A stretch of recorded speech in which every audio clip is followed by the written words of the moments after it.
ಓಂ ಶ್ರೀ ಗಣೇಶಾಯ ನಮಃ. ಓಂ ಶ್ರೀ ಗುರುಭ್ಯೋ ನಮಃ. ನಮಃ ಸೂರ್ಯ ಚಂದ್ರ ಮಂಗಳ ಬುಧ ಚ ಗುರು ಶುಕ್ರ ಶನಿಭ್ಯಶ್ಚ ರಾಹವೇ ಕೇತವೇ ನಮಃ. ನಮಸ್ತೆ. ಆಸ್ಟ್ರೋ ಆಚಾರ್ಯ ಗುರೂಜಿ ವಾಹಿನಿಗೆ ತಮಗೆಲ್ಲರಿಗೂ ಆಧಾರದ ಸ್ವಾಗತ. ವಾಹಿನಿಯ ನಿರಂತರ ವೀಕ್ಷಿಸಿ ಪ್ರೋತ್ಸಾಹಿಸಿ ಸಬ್ಸ್ಕ್ರೈಬ್ ಮಾಡಿದ ತಮಗೆಲ್ಲರಿಗೂ ಅನಂತ ಧನ್ಯವಾದಗಳನ್ನು ಸಲ್ಲಿಸುತ್ತಾ ತಮಗೆಲ್ಲರಿಗೂ 2026 ವರ್ಷದ ಹಾರ್ದಿಕ ಶುಭಾಶಯಗಳು. Happy new year. 2026 ವರ್ಷದಲ್ಲಿ ತಮಗೆಲ್ಲರಿಗೂ ಆಯುರ್ವೇದ ಶಕ್ತಿ ಜಯಲಾಭ ಸುಖ ಸಮೃದ್ಧಿಗಳು ಸಿದ್ಧಿಯಾಗಲೆಂದು ಹಾರೈಕೆ ಮಾಡುತ್ತಾ ವೃಶ್ಚಿಕ ರಾಶಿಯ 2026 ವರ್ಷದ ಭವಿಷ್ಯದ ಸಂಕ್ಷಿಪ್ತವಾದ ಮುನ್ನೋಟವನ್ನು ಈಗ ವಿಶ್ಲೇಷಣೆ ಮಾಡೋಣ. ವೃಶ್ಚಿಕ ರಾಶಿಗೆ ಈ ವರ್ಷದ ಒಂದು ಟ್ಯಾಗ್ ಲೈನ್ ಅಥವಾ ನಿಮ್ಮ ವಾಕ್ಯ ಈ ರೀತಿ ಬರುತ್ತೆ: ಅದೃಷ್ಟ ಇದ್ದರೂ ತೃಪ್ತಿ ಇರೋದು, ಗುರುಬಲ ಬಂದರೂ ಶತ್ರುಪೀಡೆ ತಪ್ಪದು ಎಂಬಂಥ ಒಂದು ವಾಕ್ಯ ಬರುತ್ತೆ. ಅಂದರೆ ಅನೇಕ ರೀತಿಯ ಒಳ್ಳೆಯದು ಆಗುತ್ತೆ, ಮಧ್ಯೆ ನಿಮಗೆ ಅತೃಪ್ತಿ ಮೂಡಿಸುವಂತಹ ಘಟನೆಗಳು ಆಗುತ್ತವೆ. ಅಂದರೆ ತೃಪ್ತಿ ಇರುವುದಿಲ್ಲ. ಇನ್ನು ಗುರುಬಲ ಬರುತ್ತೆ, ನಿಮಗೆ ಈ ವರ್ಷದಲ್ಲಿ ಮಧ್ಯಭಾಗದಲ್ಲಿ ಗುರುಬಲ ಬರುತ್ತೆ.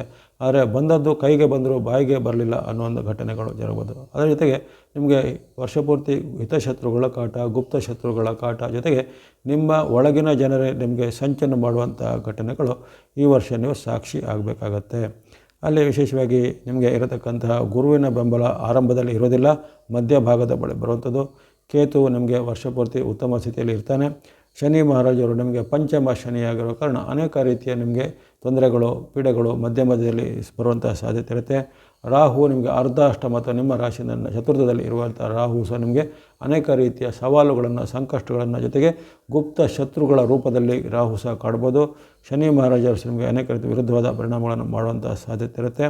ವರ್ಷದ ಮಧ್ಯಭಾಗದವರೆಗೆ ಅಂದರೆ ಮೇ ತಿಂಗಳವರೆಗೂ ಸಹ ನಿಮಗೆ ಗುರುಬಲದ ಕೊರತೆ ಕಾಡುವ ಕಾರಣ ಅಲ್ಲಿನೂ ನಿಮಗೆ ಅನೇಕ ರೀತಿಯ ಅಡೆತಡೆಗಳು ಆಗುವಂಥ ಸಾಧ್ಯತೆಗಳು ಬರ್ತವೆ. ಹಾಗಾಗಿ ಈ ವರ್ಷ ಅದೃಷ್ಟ ಮಧ್ಯೆ ಬರುತ್ತೆ. ಬಂದಾಗ ಅದರಿಂದ ನಮಗೆ ಪೂರ್ಣ ತೃಪ್ತಿ ಅನ್ನೋದು ನಿಮಗೆ ಕನಸಿನ ಮಾತಾಗ್ಬೋದು. ಆ ಅದೃಷ್ಟದ ಜೊತೆಗೆ ಇನ್ನಿತರ ಸವಾಲು ಸಂಕಷ್ಟಗಳು ಬರ್ಬೋದು. ಇನ್ನು ಗುರುಬಲ ಬರುತ್ತೆ ಅನ್ನೋದರಷ್ಟೊತ್ತಿಗೆ ಅದು ಹೋಗಿಬಿಡುತ್ತೆ. ಅಂದರೆ ಈ ವರ್ಷ ಗುರುವಿಗೆ ಅತಿಚಾರ, ವಕ್ರಚಾರಗಳು ಕ್ಷಿಪ್ರವಾಗಿ ಬರಲಿವೆ. ಅದರಲ್ಲೂ ಆ ಗುರುವಿನ ಪರಿಸ್ಥಿತಿ ಜೊತೆಗೆ ಇತರ ಗ್ರಹಗಳು ಆ ಗುರುವಿನ ಫಲಕ್ಕೆ ಸ್ವಲ್ಪ ಅಡ್ಡ ಪರಿಣಾಮವನ್ನು ಬೀರುವ ಕಾರಣ ಗುರುಬಲ ಬಂದರೂ ನಿಮಗೆ ಶತ್ರುಪೀಡೆ ಸಹ ಅಲ್ಲಿ ನಿರಂತರವಾಗಿ ಇರುವಂಥ ಸಾಧ್ಯತೆ ಇದೆ. ಹಾಗಾಗಿ ಈ ವರ್ಷ ಒಂದು ಥರ ಮಿಶ್ರ ಫಲವನ್ನು ಪಡೆಯುವಂಥ ಅನುಭವ ನಿಮಗೆ ಆಗ್ಬೋದು. ಕೆಲವೊಂದು ಏಳು ಬೀಳುಗಳ ಜೊತೆಗೆ ಮಧ್ಯೆ ಗೆಲುವು ಸಿಕ್ಕಿದರೂ ಆ ಗೆಲುವನ್ನು ಸಂಭ್ರಮಿಸುವ ಹೊತ್ತಿಗೆ ಇನ್ನೊಂದೇನಾದರೂ ನಿಮಗೆ ಅಲ್ಲಿ ಅಡೆತಡೆಗಳು ಕಾಡುವಂಥ ಸಾಧ್ಯತೆ ಈ ವರ್ಷ ವೃಶ್ಚಿಕ ರಾಶಿಗೆ ಬರುತ್ತೆ. ಹಾಗಾಗಿ ನೀವು ವಿಶೇಷವಾಗಿ ಆರೋಗ್ಯದ ಕಡೆಗೆ ಸಹ ನೆಗ್ಲಿಜೆನ್ಸ್ ಮಾಡ್ಬೋದು. ಆರೋಗ್ಯವನ್ನು ಚೆನ್ನಾಗಿ ಕಾಪಾಡ್ಕೊಳ್ಬೇಕು. ಯಾಕಂದರೆ ಅರ್ಧ ಅಷ್ಟಮವಾದ ರಾಹು, ಆಮೇಲೆ ಆರಂಭದ ಅಷ್ಟಮದ ಗುರುವಿನ ಪರಿಣಾಮ ನಿಮಗೆ ತೊಂದರೆ ಆಗುತ್ತೆ. ಪಂಚಮ ಶನಿಯಿಂದಲೂ ಆರೋಗ್ಯದ ಮೇಲೆ ಅಡ್ಡ ಪರಿಣಾಮ ಬರುತ್ತೆ. ಆರೋಗ್ಯದ ಕಡೆ ಖಂಡಿತ ಗಮನ ವರ್ಷ ಪೂರ್ತಿ ಬೇಕು. ಯಾವುದೇ ರೀತಿಯ ನೀವು ಅತಿರೇಕದ ನಿರ್ಧಾರದಿಂದ ಆರೋಗ್ಯದ ನೆಗ್ಲಿಜೆನ್ಸ್ ಮಾಡೋದು ಒಳ್ಳೆಯದಲ್ಲ. ಸ್ವಯಂಕೃತ ಅಪರಾಧದಿಂದ ಆರೋಗ್ಯ ಸಮಸ್ಯೆಯನ್ನು ನೀವೇ ಆಹ್ವಾನ ಮಾಡಿಕೊಂಡಂತೆ ಆಗುತ್ತೆ. ಉದಾಹರಣೆಗೆ BP ಇದ್ದವರು ಅದನ್ನು ನಿಯಂತ್ರಣ ಮಾಡುವ ಆಹಾರ ಕ್ರಮ ಗಮನಿಸಬೇಕು. ಶುಗರ್ ಇದ್ದವರು ತಮ್ಮ ಒಂದು ಶುಗರನ್ನು ನಿಯಂತ್ರಣ ಅಥವಾ ಕಂಟ್ರೋಲ್ ಇಡುವಂಥ ಕ್ರಮವನ್ನು ಗಮನಿಸಬೇಕು. ಉಪ್ಪು, ಸಕ್ಕರೆ ಅಂತ ಕೆಲವರು ವೈದ್ಯರು ಸೂಚನೆ ಮಾಡ್ತಾರೆ, ಅಂಥದ್ದನ್ನು ನಿಯಮಿತವಾಗಿ ಸೇವನೆ ಮಾಡುವಂಥದ್ದೆಲ್ಲ ಅನುಸರಿಸಿ ಮಾಡಬೇಕು. ಅದೇ ರೀತಿ ಯಾರಿಗೆ ಅಧಿಕ ತೂಕದ ಸಮಸ್ಯೆ, ಯಾರಿಗೆ ಈ ಜಾಯಿಂಟ್ ಪೈನ್, ಆರ್ಥರೈಟಿಸ್ ಸಮಸ್ಯೆ ಎಲ್ಲ ಇದ್ದವರಿಗೆ ಈ ವರ್ಷದಲ್ಲಿ ಅದು ಮತ್ತೆ ಕಾಣಿಸ್ಬೋದು. ಕೆಲವೊಂದು ತಿಂಗಳಲ್ಲಿ ಸ್ವಲ್ಪ ಗುಣಮುಖ ಆದಂತೆ ಮತ್ತೊಂದು ಕೆಲವು ತಿಂಗಳಲ್ಲಿ ಅವು ಇನ್ನಷ್ಟು ನಿಮಗೆ ತೊಂದರೆ ಕೊಟ್ಟಂತೆ ಎಲ್ಲ ಭಾಸ ಆಗ್ಬೋದು. ಹಾಗಾಗಿ ನಿಮ್ಮ ಗ್ರಾಫ್ನಲ್ಲಿ ತುಂಬ ಏರು ಇಳಿತ ಈ ವರ್ಷದಲ್ಲಿ ಇದೆ. ಹಾಗಾಗಿ ಆರೋಗ್ಯದ ವಿಚಾರ ಸ್ವಲ್ಪ ತುಂಬ ಗಮನ ಬೇಕು. ಇನ್ನು ಹಣಕಾಸಿನ ವಿಚಾರಕ್ಕೆ ಬಂದಾಗಲೂ ಅಷ್ಟೇ. ಹಣಕಾಸು ವಿಚಾರ ಕೆಲವೊಂದು ತಿಂಗಳಲ್ಲಿ ಸ್ವಲ್ಪ ಮಟ್ಟಿಗೆ ಹಣಕಾಸು ಚೇತರಿಕೆ ಆಗುತ್ತೆ, ಸಾಲ ಇದ್ದರೆ ತೀರಿಸಲಿಕ್ಕಾಗತ್ತೆ. ಮತ್ತು ಅದೇ ಮರುಗಿನ ತಿಂಗಳಲ್ಲಿ ನಿಮಗೆ ಹಣಕಾಸು ಕೊರತೆ ಎದುರಾಗ್ಬೋದು. ಸಾಲ ಮಾಡುವಂಥ ಪ್ರಮೇಯ ಅಥವಾ ನೀವು ಸಾಲ ಕೊಟ್ಟಂಥ ಹಣ ನಿಮಗೆ ಸಮಯದಲ್ಲಿ ನಿಮಗೆ ಬರಲಿ ಬಾರದೇ ಇರುವಂಥದ್ದು ಮುಂತಾದ ಹಣಕಾಸಿನ ವೈರುಧ್ಯದ ಘಟನೆಗಳು ಸಹ ಈ ವರ್ಷದಲ್ಲಿ ಕಾಣ್ಬೋದು. ಇನ್ನು ಆ ಬಳಿಕ ನಿಮ್ಮ ಮಾತು, ನಡವಳಿಕೆ, ಬಾಂಧವ್ಯ ವಿಚಾರವಾಗಿ ಈ ಪತಿ ಪತ್ನಿಯರ ಬಾಂಧವ್ಯ, ತಂದೆ ಮಕ್ಕಳ ಬಾಂಧವ್ಯ ಅಥವಾ ಇತರ ನಿಮ್ಮ ಸೋದರರ ಬಾಂಧವ್ಯ ಇದರಲ್ಲೂ ಹಾಗೆ ವರ್ಷದಲ್ಲಿ ಅನೇಕ ಬಾರಿ ವಿವಾದ ಬರ್ಬೋದು. ಅನೇಕ ರೀತಿಯ ನಿಮ್ಮ ಮಧ್ಯೆ ಭಿನ್ನಾಭಿಪ್ರಾಯ ಬರ್ಬೋದು. ಅಥವಾ ನಿಮ್ಮ ಮಧ್ಯೆ ಏನಾದರೂ ವೈಯಕ್ತಿಕ ದ್ವೇಷದ ಘಟನೆಗಳು ಜರುಗ್ಬೋದು. ಅಥವಾ ಕೈ ಮಿಲಾಯಿಸುವಂಥ ಒಂದು ಜಗಳ, ಕಲಹಗಳು ಸಹ ಆಗುವಂಥದ್ದು ಇವೆಲ್ಲ ಸಾಧ್ಯತೆ ವರ್ಷದಲ್ಲಿ ಬರುವಂಥ ಇದಿರುತ್ತೆ. ಇನ್ನು ಉದ್ಯೋಗ, ವೃತ್ತಿ, ವ್ಯಾಪಾರದಲ್ಲಿ ಸಹ ಹಾಗೆ ಅದರಲ್ಲೂ ಏರುಪೇರಿನ ಘಟನೆ. ಕೆಲವೊಂದು ಮಾಸಗಳಲ್ಲಿ ನಿಮಗೆ ಲಾಭ ಬಂದರೂ ಮತ್ತೆ ಕೆಲವು ಮಾಸಗಳಲ್ಲಿ ಅಧಿಕವಾದ ನಷ್ಟ ಬರುವಂಥದ್ದು, ಜೊತೆಗೆ ಯಾರದೋ ಮಾತು ನಂಬಿ ನೀವು ಹೂಡಿಕೆ ಮಾಡಿದ ಹಣವನ್ನು ಕಳೆದುಕೊಳ್ಳುವಂಥದ್ದು ಮುಂತಾದ ಘಟನೆಗಳು ಜರಬಹುದು. ಹಾಗಾಗಿ ತನು ಮನ ಧನದಲ್ಲಿ ಈ ಬಾರಿ ಹಲವಾರು ಏರುಪೇರಿನ ಘಟನೆಗಳು ಈ ವರ್ಷ ಪೂರ್ತಿ ಜರುಗುವಂಥದ್ದಿರುತ್ತೆ. ಹಾಗಾಗಿ ವೃಶ್ಚಿಕ ರಾಶಿಯವರಿಗೆ ಖಂಡಿತವಾಗಿಯೂ ಎಲ್ಲ ವಿಚಾರವಾಗಿ ಸ್ವಲ್ಪ ನೀವು ತಾಳ್ಮೆಯನ್ನು ಗಮನಿಸಬೇಕು.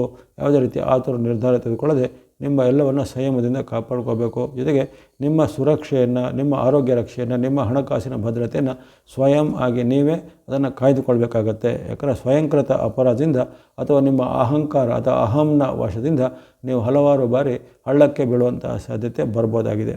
ಜೊತೆಗೆ ಯಾರದೋ ಮೂರನೇ ವ್ಯಕ್ತಿಗಳ ಮಾತು ನಂಬಿ ನೀವು ಯಾವುದೇ ರೀತಿಯ ಒಂದು ಗಂಭೀರವಾದ ನಿರ್ಧಾರ ತೆಗೆದುಕೊಳ್ಳೋದಾಗಲಿ, ಮೂರನೇ ವ್ಯಕ್ತಿಗಳಿಗೆ ನೀವೇನಾದ್ರು ದೊಡ್ಡ ಮೊತ್ತದ ಹಣದ ಟ್ರಾನ್ಸಾಕ್ಷನ್ ಮಾಡೋದಾಗಲಿ, ಮೂರನೇ ವ್ಯಕ್ತಿಗಳ ಮೂಲಕವಾಗಿ ನೀವು ಭೂಮಿ ವ್ಯವಹಾರ, ರಿಯಲ್ ಎಸ್ಟೇಟ್ ವ್ಯವಹಾರದಲ್ಲಿ ಯಾವುದೇ ರೀತಿಯ ಒಂದು ಆತುರ ನಿರ್ಧಾರ ತೆಗೆದುಕೊಳ್ಳೋದು, ಷೇರು ಹೂಡಿಕೆ ಮಾಡೋದು ಇತ್ಯಾದಿಗಳು ಸಹ ನಿಮಗೆ ನಿರಾಶೆಯನ್ನು ತರುವಂಥ ಸಾಧ್ಯತೆ ಬರುತ್ತೆ. ಹಾಗಾಗಿ ವೃಶ್ಚಿಕ ರಾಶಿಯವರಿಗೆ ಈ ವರ್ಷ ಅದೃಷ್ಟ ಇದ್ದರೂ ತೃಪ್ತಿ ಇರೋದು, ಗುರುಬಲ ಬಂದರೂ ಶತ್ರು ಪೀಡೆ ತಪ್ಪದು ಅನ್ನೋದನ್ನು ನೀವು ಗಮನದಲ್ಲಿ ಇಟ್ಕೋಬೇಕಾಗತ್ತೆ. ಇನ್ನು ವಿಶೇಷವಾಗಿ ಸಾರ್ವಜನಿಕ ಜೀವನದಲ್ಲಿರೋರು, ರಾಜಕೀಯದಲ್ಲಿ ಇರುವವರು, ಅವರಿಗೂ ಹಾಗೆ ಅವರಿಗೆ ಅವರ ಒಂದು ಏನಿದೆ ಅದು ಮುಳ್ಳಿನ ಮೇಲಿನ ನಡಿಗೆ ಅಥವಾ ತಂತಿಯ ನಡಿಗೆ ಅಥವಾ ಅವರು ಕೂತಂಥ ಒಂದು ಪೀಠವೇ ಅವರಿಗೆ ಮುಳ್ಳು ಆಗ್ಬೋದು, ಅವರು ಮಾಡಿದಂಥ ಕಾನೂನೇ ಅವರಿಗೆ ತಿರುಗುಬಾಣ ಆಗ್ಬೋದು. ಅಂತಹ ಘಟನೆಗಳು ಸಹ ಈ ವರ್ಷದಲ್ಲಿ ಆಗ್ಬೋದು. ಜೊತೆಗೆ ಆಕಸ್ಮಿಕವಾಗಿ ನಿಮ್ಮ ಸ್ಥಾನಕ್ಕೆ ಚ್ಯುತಿ ಬರ್ಬೋದು. ಒಮ್ಮೆ ನಿಮಗೆ ತುಂಬ ಮೇಲಕ್ಕೆ ಹೋದಂತೆ ಅನುಭವ ಆಗಿ ಆ ತಕ್ಷಣದಲ್ಲಿ ನಿಮ್ಮ ಸ್ಥಾನ ಅಲ್ಲಿ ಕುಸಿದು ಬೀಳುವಂಥದ್ದು ಮುಂತಾದ ಆಕಸ್ಮಿಕ ಘಟನೆಗಳು ಸಾರ್ವಜನಿಕ ಜೀವನದಲ್ಲಿರೋರಿಗೆ, ರಾಜಕೀಯದಲ್ಲಿರೋರಿಗೆ, ಸೆಲೆಬ್ರಿಟಿಗಳಿಗೆ, ವೃಶ್ಚಿಕ ರಾಶಿಯವರಿಗೆ ಈ ವರ್ಷ ಸಾಧ್ಯತೆ ಇರುತ್ತೆ. ಹಾಗಾಗಿ ಗುರುಬಲದ ರಕ್ಷಣೆ ಇದ್ದರೂ ಸಹಿತ ಅದು ನಿಮಗೆ ಕೊನೆವರೆಗೂ ಕಾಯುವುದಿಲ್ಲ, ಅಥವಾ ಗುರುಬಲದಿಂದ ನಿಮಗೆ ಲಾಭ ಬಂದರೂ ಅದನ್ನು ಪೂರ್ತಿಯಾಗಿ ಅನುಭವಿಸುವಂಥ ಒಂದು ಅದೃಷ್ಟ ಈ ವರ್ಷದಲ್ಲಿ ವೃಶ್ಚಿಕ ರಾಶಿಗೆ ಸ್ವಲ್ಪ ಕನಸಿನ ಮಾತಾಗ್ಬೋದು. ಹಾಗಾಗಿ ಎಲ್ಲ ನೀವು ಎಚ್ಚರಿಕೆಯನ್ನು ಗಮನಿಸಬೇಕು. ಇನ್ನು ಆಯಾ ತಿಂಗಳುಗಳಿಗೆ ಅನುಗುಣವಾಗಿ ಜನವರಿಯಿಂದ ಡಿಸೆಂಬರ್ವರೆಗೆ ಆಯಾ ತಿಂಗಳುಗಳಲ್ಲಿ ಯಾವ ರೀತಿ ನಿಮಗೆ ಗ್ರಹ ಬಲ ಅನುಕೂಲ ಇದನ್ನು ಗಮನಿಸೋಣ. ಜನವರಿ ತಿಂಗಳಲ್ಲಿ ವಿಶೇಷವಾಗಿ ಈ ನಿಮಗೆ ಇರತಕ್ಕಂಥ ಗ್ರಹಗಳ ಅನುಕೂಲ ಅಂದರೆ ಕೇತುವಿನ ಬೆಂಬಲ ಇರುವಂಥದ್ದು, ಶುಕ್ರನ ಬೆಂಬಲ, ಬುಧನ ಬೆಂಬಲ ಇರುವ ಕಾರಣ ಹಣಕಾಸು, ವ್ಯಾಪಾರ, ಉದ್ಯೋಗ ಎಲ್ಲ ಜನವರಿಯಲ್ಲಿ ಚೆನ್ನಾಗಿ ನಡೀತಾ ಹೋಗುತ್ತೆ. ಅದರಲ್ಲಿ ಉದ್ಯೋಗದಲ್ಲಿ, ವ್ಯಾಪಾರ, ವೃತ್ತಿಯಲ್ಲಿ ಏನೂ ಕೊರತೆ ಇರೋದಿಲ್ಲ. ಆದರೆ ವೈಯಕ್ತಿಕ ಜೀವನ, ಸಾಂಸಾರಿಕ ಜೀವನದಲ್ಲಿ ಏರುಪೇರು ಬರ್ಬೋದು. ತಂದೆ ಮಕ್ಕಳ ಮಧ್ಯೆ, ಪತಿ ಪತ್ನಿಯರ ಮಧ್ಯೆ ಭಿನ್ನಾಭಿಪ್ರಾಯ, ಜೊತೆಗೆ ಉದ್ಯೋಗ ಸ್ಥಳದಲ್ಲಿ ಮೇಲಾಧಿಕಾರಿಗಳ ಜೊತೆಗೆ ಏನಾದರೂ ಭಿನ್ನಾಭಿಪ್ರಾಯ ಬರುವಂಥದ್ದು, ಜೊತೆಗೆ ಇನ್ನಿತರ ನಿಮ್ಮ ಮಿತ್ರ ವೃಂದದವರು ನಿಮ್ಮ ವಿರುದ್ಧ ಏನಾದರೂ ಸಂಚಲನ ಮಾಡೋದಾಗಲಿ, ನಿಮ್ಮ ವಿರುದ್ಧ ಅಪಪ್ರಚಾರ ಮಾಡೋದಾಗಲಿ ಇವೆಲ್ಲ ಜರಗ್ಬೋದು. ಮನಸ್ಸಿಗೆ ಅತೃಪ್ತಿ ಅಥವಾ ಬೇಜಾರಾಗುವಂಥ ಘಟನೆಗಳು ಹಲವಾರು ಬಾರಿ ಜರಗ್ಬೋದಾಗಿದೆ. ಹಾಗಾಗಿ ಅಲ್ಲಿ ವೈಯಕ್ತಿಕ ಜೀವನ, ಮಾತು, ನಡವಳಿಕೆ, ಬಾಂಧವ್ಯದ ಬಗ್ಗೆ ತುಂಬ ನೀವು ರಿಸರ್ವೇಷನನ್ನು ಕಾಯ್ದುಕೊಳ್ಬೇಕು. ಅತಿರೇಕದ ವರ್ತನೆಗೆ ಹೋಗೋದಾಗಲಿ, ನಿಮ್ಮ ಎಲ್ಲ ಪರ್ಸನಲ್ ಅಥವಾ ವೈಯಕ್ತಿಕ ವಿಚಾರನ ಇತರ ಜೊತೆಗೆ ಹಂಚಿಕೊಳ್ಳುವಾಗ ಎಚ್ಚರಿಕೆ ಹೆಜ್ಜೆಬೇಕು.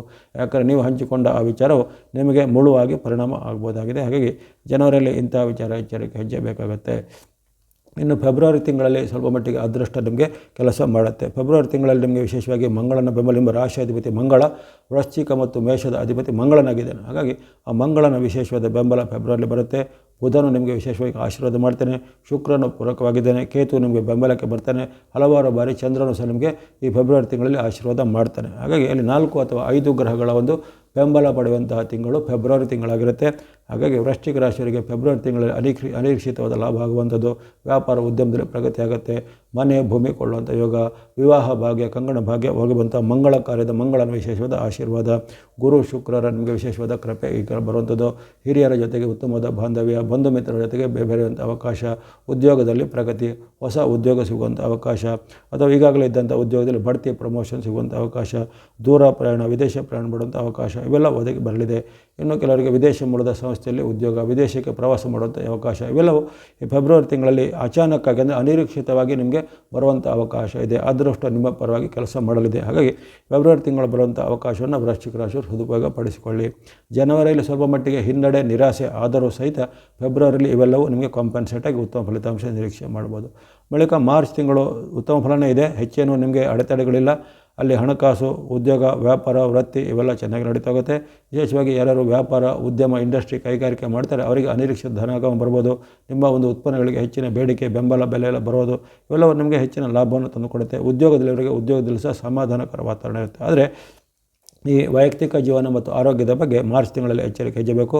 ವೈಯಕ್ತಿಕ ಜೀವನ ಅಂದರೆ ನೀವು ನಿಮ್ಮ ಬಾಂಧವ್ಯವನ್ನು, ಪತಿ ಪತ್ನಿಯರ ಬಾಂಧವ್ಯ, ತಂದೆ ಮಕ್ಕಳ ಬಾಂಧವ್ಯ, ಮತ್ತು ನಿಮ್ಮ ಉದ್ಯೋಗದಾತರು ಅಂದರೆ ನಿಮ್ಮ ಎಂಪ್ಲಾಯರ್ ಮತ್ತು ನಿಮ್ಮ ಎಂಪ್ಲಾಯ್ ಬಾಂಧವ್ಯ ಇವೆಲ್ಲ ಚೆನ್ನಾಗಿ ಇಟ್ಕೋಬೇಕಾಗತ್ತೆ. ಜೊತೆಗೆ ಆರೋಗ್ಯದಲ್ಲಿ ಸಹ ಹಾಗೆ ಸಣ್ಣ ಪುಟ್ಟ ಏರುಪೇರಿನ ಘಟನೆ, ಅನಾರೋಗ್ಯ ಸಮಸ್ಯೆ, ಬಾಡಿಯಲ್ಲಿ ಹೀಟ್ ಹೆಚ್ಚಳ, ಉಷ್ಣತೆ ಹೆಚ್ಚಳಗಳು ಆಗ್ಬೋದು ಮಾರ್ಚ್ ತಿಂಗಳಲ್ಲಿ. ಅದನ್ನು ಕಾಯ್ದುಕೋಬೇಕು. ಹಣ ಮತ್ತು ಆರೋಗ್ಯವನ್ನು ಗಮನದಲ್ಲಿ ಇಟ್ಕೋಬೇಕು. ಏಪ್ರಿಲ್ ತಿಂಗಳು ನಿಮಗೆ ಅಷ್ಟೇನೂ ಲಕ್ಕಿ ಅಂತ ಬರೋದಿಲ್ಲ. ಏಪ್ರಿಲ್ ತಿಂಗಳಲ್ಲಿ ಅಲ್ಲಿ ಸೂರ್ಯಾನುಗ್ರಹ, ಕೇತುವಿನ ಬೆಂಬಲ ಅಷ್ಟೇ ಹೊರತು ಇತರ 6 ಗ್ರಹಗಳ ವಿರುದ್ಧ ನಿಮಗೆ ಎದುರಿಸಬೇಕಾಗುತ್ತೆ. 6 ಗ್ರಹಗಳ ವೈರುಧ್ಯದ ಕಾರಣವಾಗಿ ನಿಮಗೆ ಅನೇಕ ರೀತಿಯ ಅಡೆತಡೆಗಳು, ಮಧ್ಯೆ ಮಧ್ಯೆ ಶತ್ರು ಪೀಡೆ, ನಿಮ್ಮ ವಿರುದ್ಧ ಸಂಚು ಮಾಡೋದು, ನಿಮ್ಮ ವಿರುದ್ಧ ದೂರು ಕಂಪ್ಲೇಂಟ್ ಕೊಡೋದು, ಅಥವಾ ನಿಮ್ಮ ವಿರುದ್ಧವಾದ ಏನಾದರೂ ಈ ಕೇಸುಗಳೆಲ್ಲ ದಾಖಲಾಗುವಂಥ ಸಾಧ್ಯತೆ ಇರುತ್ತೆ. ಜೊತೆಗೆ ಬಾಂಧವ್ಯದಲ್ಲಿ ಕೊರತೆ, ಸಿಟ್ಟು, ಆತಂಕ, ಭಯ ಇವೆಲ್ಲ ಹೆಚ್ಚಳ ಆಗುತ್ತೆ. ನಿದ್ರಾಹೀನತೆ ಕೆಲವರಿಗೆ ಬರ್ಬೋದು. ಇನ್ನು ಆರೋಗ್ಯದಲ್ಲಿ ಸಹ ಸಣ್ಣ ಪುಟ್ಟ ಏರುಪೇರು ಬರ್ಬೋದು. ಹಣಕಾಸಿನ ಕೊರತೆಯೂ ಎದುರಾಗ್ಬೋದು. ಹಾಗಾಗಿ ಏಪ್ರಿಲ್ ತಿಂಗಳಲ್ಲಿ ವೃಶ್ಚಿಕ ರಾಶಿಯವರು ತುಂಬ ಮೈಯೆಲ್ಲ ಕಣ್ಣಾಗಿರಬೇಕು.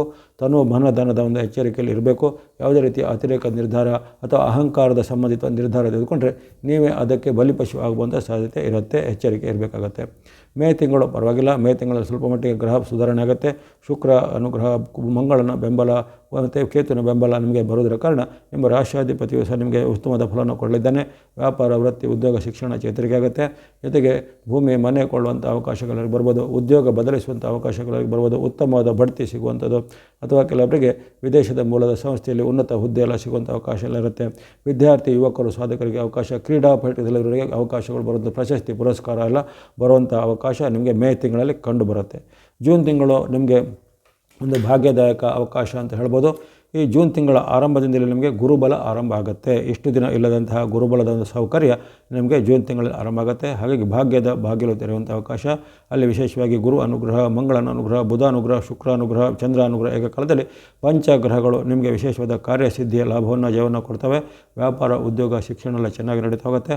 ಆರೋಗ್ಯ ಸುಧಾರಣೆ ಇದೆ, ಮನಸ್ಥಿತಿ ಸುಧಾರಣೆ ಇದೆ, ದಾಂಪತ್ಯ ಜೀವನ ಉತ್ತಮವಾಗಿರುತ್ತೆ, ಬಂಧು ಬಾಂಧವರ ಒಟ್ಟಿಗೆ ಸಂಬಂಧ ಸಹ ಚೆನ್ನಾಗಿರುತ್ತೆ. ಜೊತೆಗೆ ಯಾವುದೇ ಪ್ರಯತ್ನದಲ್ಲಿ ಸಫಲತೆ ಅಂದರೆ ಸಕ್ಸಸ್ ರೇಟ್ಗಳು ನಿಮಗೆ ಜೂನಲ್ಲಿ ಬಹಳ ಅಧಿಕವಾಗಿರುತ್ತೆ. ಇದನ್ನು ಚೆನ್ನಾಗಿ ಸದುಪಯೋಗಪಡಿಸಿಕೊಳ್ಳಿ. ಯಾವುದೇ ಪ್ರಮುಖ ನಿರ್ಧಾರ ತೆಗೆದುಕೊಳ್ಳಿಕ್ಕೆ, ಸಹಿ ಒಪ್ಪಂದ ಮಾಡಲಿಕ್ಕೆ, ರಿಜಿಸ್ಟ್ರೇಷನ್ ಮಾಡಿಕೊಳ್ಳಿಕ್ಕೆ, ಅದು ಇನ್ನಿತರ ಯಾವುದೇ ಪ್ರಮುಖವಾದ ಕೆಲಸ ಕಾರ್ಯಗಳಿದ್ರೆ ಜೂನ್ನಲ್ಲಿ ಮಾಡ್ಕೋಬೋದು. ಇನ್ನು ಜುಲೈ ತಿಂಗಳು ಅಷ್ಟೇ ನಿಮಗೆ ಉತ್ತಮವಾದ ಗುರು, ಬುಧ, ಶುಕ್ರರ ಅನುಗ್ರಹ, ಕೇತುವಿನ ಬೆಂಬಲ ಇರುವ ಕಾರಣ ಜುಲೈ ತಿಂಗಳಲ್ಲೂ ನಿಮ್ಮ ಎಲ್ಲ ಅದೃಷ್ಟ ಪರವಾಗಿ ನಿಮ್ಮ ಪರವಾಗಿ ಕೆಲಸ ಮಾಡುತ್ತೆ. ವ್ಯಾಪಾರ, ಶಿಕ್ಷಣ, ಉದ್ಯೋಗ, ವೃತ್ತಿ, ಆರೋಗ್ಯ ಎಲ್ಲ ನಿಮ್ಮ ಪರವಾಗಿ ಚೆನ್ನಾಗಿ ಇರುವಂಥದ್ದು. ಆಗಸ್ಟ್ ತಿಂಗಳಲ್ಲೂ ಉತ್ತಮವಾದ ಅವಕಾಶ ಜುಲೈ ತಿಂಗಳಂತೆ ನಡೆಯುತ್ತೆ. ಆದರೆ ಆಗಸ್ಟ್ ತಿಂಗಳಲ್ಲಿ ಕೆಲವೊಮ್ಮೆ ನಿಮಗೆ ಶತ್ರು ಪೀಡೆ, ಗುಪ್ತ ಶತ್ರುಗಳ ಕಾಟ, ಅಪವಾದ ಆರೋಪ ಬರುವಂಥದ್ದು, ಇತರರು ನಿಮ್ಮ ವಿರುದ್ಧ ಸಂಚನ ಮಾಡುವಂಥದ್ದು, ಶತ್ರುಗಳ ರೂಪದಲ್ಲಿ, ಮಿತ್ರ ರೂಪದಲ್ಲಿ ಸಿಗುವಂಥ ಶತ್ರುಗಳಾಗುವಂಥದ್ದು, ಅಥವಾ ಗುಪ್ತ ರೂಪದ ಶತ್ರುಗಳಾಗಿ ನಿಮ್ಮ ವಿರುದ್ಧ ಸಂಚನ ಮಾಡೋದು, ಇವೆಲ್ಲ ಘಟನೆ ಜರಗ್ಬೋದು. ಆ ಬಗ್ಗೆ ಎಚ್ಚರಿಕೆ ಹೆಚ್ಚಬೇಕು. ಗುರು, ಶುಕ್ರ ಮತ್ತು ಸೂರ್ಯನ ಬೆಂಬಲ ಇದ್ದೇ ಇರುತ್ತೆ. ಹಾಗಾಗಿ ಹೆಚ್ಚಿನ ನೀವು ಆತಂಕ ಪಡೋದಿಲ್ಲ. ಆದರೆ ಶತ್ರು ಕಾಟದ ಬಗ್ಗೆ ಎಚ್ಚರಿಕೆ ಹೆಚ್ಚಬೇಕು. ಇನ್ನು ಆಗಸ್ಟ್ ತಿಂಗಳಲ್ಲಿ ಸರ್ಕಾರ ಮೂಲ, ಕೋರ್ಟು ಕಚೇರಿ ಮೂಲ ಇತ್ಯಾದಿ ಕೆಲಸ ಕಾರ್ಯಗಳಿದ್ರೆ, ದಾಖಲೆ ಪತ್ರ ಸಂಘಿದ್ರೆ ಆಗಸ್ಟಲ್ಲಿ ಮಾಡ್ಬೋದು. ಅಥವಾ ಭೂಮಿ ಸಂಬಂಧಿತವಾದ ಕೆಲಸ ಕಾರ್ಯಗಳಿದ್ರೆ ಆಗಸ್ಟಲ್ಲಿ ಮಾಡ್ಬೋದು. ಸೆಪ್ಟೆಂಬರ್ ತಿಂಗಳು ಪರವಾಗಿಲ್ಲ. ನಿಮಗೆ ಸೆಪ್ಟೆಂಬರ್ನಲ್ಲಿ ಗುರು ಅನುಕೂಲ, ಸೂರ್ಯ ಅನುಕೂಲ, ಬುಧ ಅನುಕೂಲ ಎಲ್ಲ ಇರುವ ಕಾರಣ ಉದ್ಯೋಗ, ಹಣಕಾಸು, ವ್ಯಾಪಾರ ಎಲ್ಲ ಚೆನ್ನಾಗಿ ನಡೀತಾ ಹೋಗುತ್ತೆ. ಆದರೆ ಸೆಪ್ಟೆಂಬರ್ನಲ್ಲೂ ಅಷ್ಟೇ ನಿಮಗೆ ಒಂದು ಶತ್ರು ಕಾಟ, ಗುಪ್ತ ಶತ್ರುಗಳ ಪೀಡೆ, ನಿಮ್ಮ ವಿರುದ್ಧ ಸಂಚು ಮಾಡುವಂಥವ್ರು, ಅದು ನಿಮ್ಮ ವಿರುದ್ಧ ಸುಳ್ಳು ಆರೋಪ ಮಾಡೋರು, ಇವರ ಒಂದು ಕಾಟ ನಿಮಗೆ ತಡಲಿಕ್ಕೆ ಆಗೋದಿಲ್ಲ. ಜೊತೆಗೆ ಯಾರು ಉನ್ನತ ಹುದ್ದೆಯಲ್ಲಿ ಇರುವವರಿಗೆ ಅವರ ಹುದ್ದೆಗೆ ಚ್ಯುತಿ ಅಥವಾ ಕುತ್ತು ಬರುವಂಥದ್ದೆಲ್ಲ ಸಾಧ್ಯತೆ ಇರುತ್ತೆ. ಜೊತೆಗೆ ರಾಜಕೀಯ ಮೂಲ, ಸರ್ಕಾರಿ ಮೂಲದ ಕೆಲಸ ಕಾರ್ಯಗಳಲ್ಲಿ ಕೆಲವರಿಗೆ ಒಂದು ಗಂಭೀರವಾದ ಆರೋಪ ಅವರ ಮೇಲೆ ಬರುವಂಥ ಸಾಧ್ಯತೆ ಇರುತ್ತೆ. ಅಕ್ಟೋಬರ್ ತಿಂಗಳು ನಿಮಗೆ ಅಲ್ಲಿ ಅನೇಕ ರೀತಿಯ ಅಡೆತಡೆಗಳು ಬರುವಂಥ ಸಾಧ್ಯತೆ ಇರುತ್ತೆ. ಗುರುಬಲದ ಹೊರತು ಇತರ ಗ್ರಹಗಳು ನಿಮಗೆ ವಿರುದ್ಧವಾಗಿರೋದಿಲ್ಲ. ಹಾಗಾಗಿ ಅಕ್ಟೋಬರ್ನಲ್ಲಿ ಅಲ್ಲಿ ಗುರುಬಲ ಇದ್ದರೂ ನಿಮಗೆ ಅಲ್ಲಿ ಶತ್ರು ಪೀಡೆ ತಪ್ಪೋದು ಎಂಬ ವಾಕ್ಯ ಬಂದಿದೆ. ಅದು ನಿಮಗೆ ಅಕ್ಟೋಬರ್ನಲ್ಲಿ ರಿಯಲೈಸ್ ಆಗ್ಬೋದು. ಯಾಕಂದರೆ ನಿಮಗೆ ಎಲ್ಲ ಇದ್ದರೂ ಇಲ್ಲದಂತೆ, ನೀವು ನಂಬಿದ ಜನಗಳೇ ನಿಮಗೆ ಕೈ ಕೊಡುವಂತೆ, ನಿಮ್ಮ ನಂಬಿದವರು ನಿಮಗೆ ದ್ರೋಹ ಮಾಡುವಂತೆ ಅಂತ ಅನುಭವಗಳಾಗ್ಬೋದು. ಜೊತೆಗೆ ಅಲ್ಲಿ ಏಕಕಾಲದಲ್ಲಿ ಹಣಕಾಸು ಸಮಸ್ಯೆ, ಆರೋಗ್ಯ ಸಮಸ್ಯೆ, ಜೊತೆಗೆ ಕೌಟುಂಬಿಕ ಸಮಸ್ಯೆಗಳು ಏಕಕಾಲದಲ್ಲಿ ಉದ್ಭವ ಆಗ್ಬೋದು. ಜೊತೆಗೆ ನಿಮ್ಮ ಅವಲಂಬಿತರಿದ್ದರೆ, ಉದಾಹರಣೆಗೆ ವೃಶ್ಚಿಕ ರಾಶಿಯ ತಂದೆನೋ ತಾಯಿನೋ ಅಥವಾ ಅವರ ಬಂಧುಗಳು ಇದ್ದರೆ ಅವರಿಗೂ ಅನಾರೋಗ್ಯ ಸಮಸ್ಯೆ ಬಂದು ಆಸ್ಪತ್ರೆ ಖರ್ಚು, ಔಷಧ ಖರ್ಚುಗಳೆಲ್ಲ ಅಂತ ಬರುವಂಥದ್ದು, ಅನೇಕ ರೀತಿಯ ಹಿನ್ನಡೆ ನಿಮಗೆ ಆಗುವಂಥದ್ದು, ಮಿತ್ರರು ಸಹ ನಿಮಗೆ ಸಮಯಕ್ಕೆ ಸರಿಯಾಗಿ ಸಹಾಯ ಮಾಡದೇ ಇರುವಂಥದ್ದು, ಮುಂತಾದ ಹಲವಾರು ಜೀವನಾನುಭವದ ಘಟನೆಗಳು ನಿಮಗೆ ಅಕ್ಟೋಬರ್ನಲ್ಲಿ ಜರಬಹುದು. ಸ್ವಲ್ಪ ಮುನ್ನೆಚ್ಚರಿಕೆ ಇರಬೇಕು. ಸೆಪ್ಟೆಂಬರ್ ತಿಂಗಳು, ಅಕ್ಟೋಬರ್ನಲ್ಲಿ ಸ್ವಲ್ಪ ಬಳಿಕ ಇದರ ಬಳಿಕ ನವಂಬರ್ ತಿಂಗಳಲ್ಲೂ ಸಹ ಅಷ್ಟೇ ನಿಮಗೆ ಹೆಚ್ಚಿನ ಗ್ರಹಗಳ ಬೆಂಬಲ ಇರುವುದಿಲ್ಲ. ಅಲ್ಲಿ ಗುರುವಿನ ಅತಿರೇಕ ಚಾಲನೆ ಆಗುತ್ತೆ. ಆ ಗುರುವಿನ ಅತಿರೇಕ ಚಾಲನೆ ಆದಾಗ ನಿಮಗೆ ಅಲ್ಲಿ ಗುರುಬಲ ಸಹ ಇಲ್ಲದಾಗುತ್ತೆ. ಅಕ್ಟೋಬರಲ್ಲಿ ಸ್ವಲ್ಪ ಮಟ್ಟಿಗೆ ಗುರುಬಲ ಆದರೂ ಇತ್ತು. ಆದರೆ ನವಂಬರಿಗೆ ಬಂದಾಗ ನಿಮಗೆ ಅಲ್ಲಿ ಗುರುಬಲನೂ ಇರುವುದಿಲ್ಲ. ಅಲ್ಲಿ ಶುಕ್ರ ಚಂದ್ರನ ಹೊರತುಪಡಿಸಿದರೆ ಇತರ 7 ಗ್ರಹಗಳ ವೈರುಧ್ಯ ನಿಮಗೆ ಕಾಡುತ್ತೆ. ಅಲ್ಲಿ ಅನೇಕ ಕಾಲದಲ್ಲಿ ನಿಮಗೆ ಹಣಕಾಸು ಸಮಸ್ಯೆ, ಆರೋಗ್ಯದಲ್ಲಿ ಸಮಸ್ಯೆ ಬರುವಂಥದ್ದು, ಹೊಟ್ಟೆ ನೋವು, ಅಜೀರ್ಣದಂಥ ಸಮಸ್ಯೆ, ಅಲರ್ಜಿ ಅಂಥ ಸಮಸ್ಯೆಗಳು ಬರ್ಬೋದು. ಸ್ತ್ರೀಯರಿಗೆ ಗರ್ಭಾಶಯ, ಗರ್ಭಕೋಶದಂಥ ಸಮಸ್ಯೆಗಳು, ಅಥವಾ ಇನ್ನು ನಿಮಗೆ ಆಪರೇಷನ್ ಅಥವಾ ಸರ್ಜರಿ ಮಾಡಬೇಕಾದಂಥ ಕೆಲವು ಕಾಂಪ್ಲಿಕೇಶನ್ಗಳು ಉತ್ಪನ್ನ ಆಗ್ಬೋದು. ಅಂಗಾಂಗಗಳಿಗೆ ಸಂಬಂಧಪಟ್ಟ ಸಮಸ್ಯೆಗಳೆಲ್ಲ ಬರ್ಬೋದಾಗಿದೆ ಈ ನವಂಬರ್ನಲ್ಲಿ. ಹಾಗಾಗಿ ಆರೋಗ್ಯ ವಿಚಾರ, ಹಣಕಾಸು ವಿಚಾರ, ವೈಯಕ್ತಿಕ ವಿಚಾರ ಬಗ್ಗೆ ತುಂಬ ಮೈಯೆಲ್ಲ ಕಣ್ಣಾಗಿರಬೇಕು ಈ ನವಂಬರಲ್ಲಿ. ಡಿಸೆಂಬರ್ನಲ್ಲಿ ನಿಮಗೆ ಈ ಗುರುಬಲ ಸಹ ಡಿಸೆಂಬರ್ನಲ್ಲಿ ಇರೋದಿಲ್ಲ. ಗುರುವಿನ ಅತಿಚಾರ ಅಲ್ಲಿ ಆರಂಭವಾಗಿರೋ ಕಾರಣ ಇಲ್ಲಿನೂ ಹಾಗೆ ನಿಮಗೆ ಗುರುಬಲದ ಕೊರತೆ ಇರೋ ಕಾರಣ ರಾಹುವಿನ ಬೆಂಬಲ ಕಮಿಟಿಗೆ ಬರ್ಬೋದು. ರಾಹುವಿನ ಮತ್ತು ಕೇತುವಿನ ಚಲನೆ ಆದಾಗ ಜೊತೆಗೆ ಕೆಲವೊಮ್ಮೆ ನಿಮಗೆ ಶುಕ್ರನ ಅನುಗ್ರಹ ಚಂದ್ರನ ಅನುಗ್ರಹ ಬರ್ಬೋದು ಹೊರತು ಇತರ 6 ಗ್ರಹಗಳ ವೈರುಧ್ಯ ನೀವು ಡಿಸೆಂಬರ್ನಲ್ಲಿ ಸಹ ಎದುರಿಸಬೇಕಾಗತ್ತೆ. ಹಾಗಾಗಿ ಡಿಸೆಂಬರ್ನಲ್ಲೂ ತನುಮನ ಧನದ ಎಚ್ಚರಿಕೆ ಬೇಕು. ಯಾವುದೇ ರೀತಿಯ ಆತುರ ನಿರ್ಧಾರ ಬೇಡ. ಅಪರಿಚಿತರ ಸಹವಾಸ ಮಾಡಿಯಲ್ಲಿ ಏನಾದರೂ ಹೂಡಿಕೆ ಮಾಡೋದಾಗಲಿ, ಅಪರಿಚಿತರ ಮಾತು ನಂಬಿ ಏನಾದರೂ ಹಣವನ್ನು ಪೇಮೆಂಟ್ ಮಾಡೋದೆಲ್ಲ ಒಳ್ಳೆಯದಲ್ಲ. ಜೊತೆಗೆ ಯಾವುದೇ ರೀತಿಯ ದೊಡ್ಡ ಮೊತ್ತದ ಇನ್ವೆಸ್ಟ್ಮೆಂಟ್, ಸಾಲ ಹೂಡಿಕೆ ಮಾಡೋದು, ಸಾಲ ಪಡೆಯೋದೆಲ್ಲ ನವಂಬರ್ ಡಿಸೆಂಬರಲ್ಲಿ ಖಂಡಿತ ಒಳ್ಳೆಯದಲ್ಲ. ಇದರ ಬಗ್ಗೆ ಗಮನವನ್ನು ಗಮನಿಸಬೇಕು ವೃಶ್ಚಿಕದವರು.